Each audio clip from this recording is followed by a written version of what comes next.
হযরত আব্দুর রহমান ইবনু সাহুল ইবনি হুনাইফ রাদিয়াল্লাহু তাআলা আনহু হতে বর্ণিত, তিনি বলেন, রাসূলুল্লাহ সাল্লাল্লাহু আলাইহি সাল্লাম তার কোনো হুজরা মুবারকে থাকা অবস্থায় তার উপর অবতীর্ণ হলো, আপনি নিজেকে তাদের সাথে রাখুন যারা সকাল সন্ধ্যা তাদের রবকে ডাকে।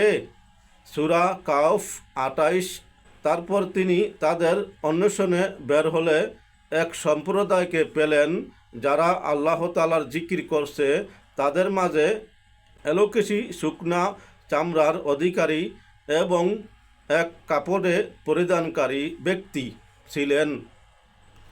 তারপর যখন তিনি তাদের দেখলেন তখন তাদের সাথে বসে পড়লেন এবং বললেন, সকল প্রশংসা ওই আল্লাহর জন্যে যিনি আমার উম্মতের মাঝে এমন ব্যক্তিদেরকে সৃষ্টি করেছেন যাদের সাথে থাকতে আমাকে নির্দেশ দিয়েছেন। হাদিস আবু নুআইম ফিল মারিফাহ, তাবরানি, ইবনু জারির মাজমাউন।